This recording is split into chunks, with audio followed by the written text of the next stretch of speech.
وداعيا إلى الله بإذنه وسراجا منيرا.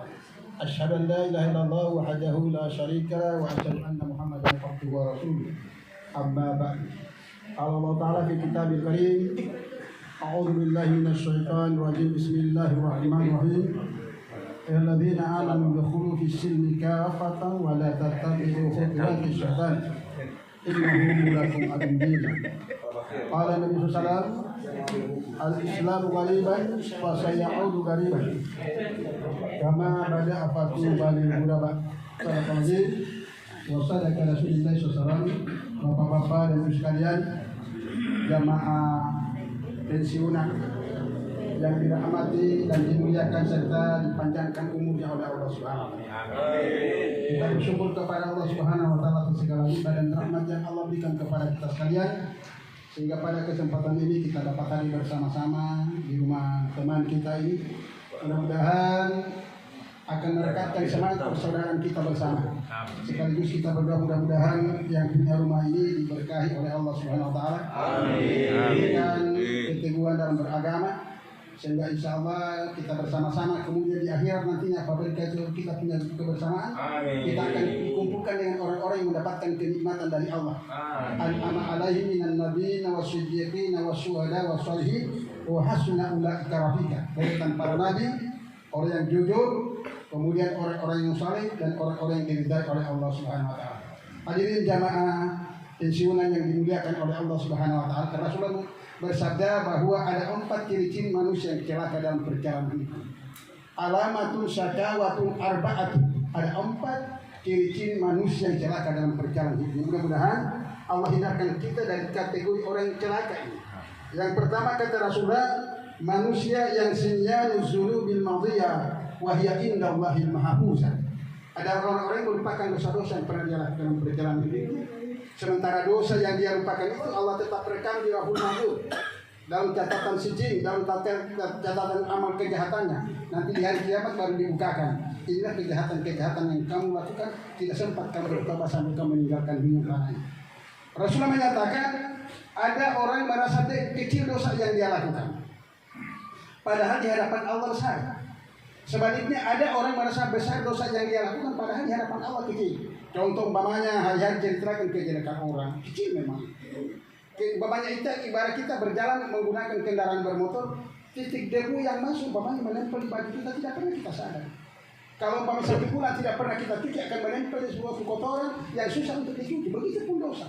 Semakin kita berbuat dosa sekecil apapun kita lupa, maka itu akan merupakan jelaga di dalam hati kita untuk jauh dari petunjuk Allah Subhanahu wa taala. Sebaliknya kata Rasul, ada orang itu merasa dosa besar dia lakukan, padahal di hadapan Allah kecil. Contoh, pernah membunuh, pernah berzina di masa lalu, tapi suatu ketika dia menyesali dosanya, perbuatannya itu, kemudian dia berniat untuk tidak mengulang lagi keliruannya itu pada masa sekarang dan akan datang, maka Allah akan ampuni dosanya. Ada sebuah kisah pendek, ini 7 menit kan? Iya, Pak. 7 menit. Saya biasa kalau cerita angka 2. Angka 2 itu 2 menit kalau orang gelisah. 12 menit itu biasa kalau ceramah di safari Ramadan. Tapi 20 menit kalau saya lupa. 2 jam tergantung fasilitas dan pendengar, kemudian kesiapan daripada waktu yang disiapkan. Tapi mungkin itu juga bisa. Sampai kalau nanti tidak selesai 4 rakaat itu ada saja. 2 perkara saja. Jadi ada orang merasa dosa besar dia lakukan. Dia pernah membunuh, pernah berzina di masa lalu, tapi dia tobatan masuk. Jadi ini ibarat orang tertempel umpamanya oli, tetapi dia cepat cuci bajunya, maka dia akan bersih. Dia akan bersih. Jadi pakaian yang bagaimanapun barunya kita punya pakaian, kalau sudah tercemar dengan lingkungan, dia tidak bisa bergabung dengan pakaian yang ada di lemari yang bersih kita. Begitupun, tapi walaupun pakaian itu sudah usang, dipakai di kebun tapi dicuci, bisa bergabung dengan pakaian yang bersih memang. Begitupun manusia ini dilahirkan oleh Allah, kullu mauludin yuladu ala fitrah. Sesungguhnya kita dicuci dulunya, tapi karena pengaruh lingkungan kita kotor. Tapi apabila kita tidak suci, tidak bisa bergabung dengan Allah yang Maha Suci kita. Begitu dalam ilmu tarekat. Hari ini dimuliakan oleh Allah Subhanahu wa taala. Ini manusia yang pertama, manusia yang sinyam dzunubil madiyah wa hiya indallahi mahfuzah, adalah orang yang melupakan dosa-dosa yang pernah dia lakukan dalam perjalanan. Yang kedua, kan saja yang 7 menit saja. Wa zikru hasanatun madiyah wala aqubulat amrulat. Orang yang selalu membanggakan kebaikannya. Saya punya sumbangan, salatku hebat, zikirku hebat, puasaku, haji dan umrahku berkali-kali. Tetapi dia tidak tahu amalan-amalan yang dia buat belum tentu diterima di hadapan Allah. Mungkin banyak amalan diterima, tapi juga banyak dosanya, banyak kesalahan sama keluarganya. Maka ini orang ini, amalan yang dia kumpulkan hanya sekedar untuk membayar utangnya. Dalam sebuah hadis saya katakan, atadruna minal muflisin, tahukah kamu orang bangkrut? Maka sahabat menyatakan yang bangkrut ya Rasulullah adalah orang yang tidak punya harta di dunia, tidak punya habis dagangannya. Maka kata Rasulullah, bukan orang yang seperti itu yang dikatakan bangkrut. Tetapi yang bangkrut kata Rasulullah, ya'ati yaumil qiyamah bisalah wa siyami wa zakat wa ya'ati kad satama hadza wa kazafa hadza wa akala mala hadza wa safaka dam hadza wa daraba hadza. Tetapi orang yang bangkrut kata Rasulullah, orang yang datang di hari kiamat dan pahala salatnya, pahala puasanya, pahala zakatnya, pahala umrah dan hajinya. Tetapi di dunia sebelum dia meninggal pernah mencaci maki orang, pernah menuduh orang, pernah mengambil hak orang yang bukan miliknya, korupsi kan tidak banyak. Di zamannya Prabowo ini ada orang ketangkap, kepala desa yang hanya berapa itu 300.000 saja ditangkap dia.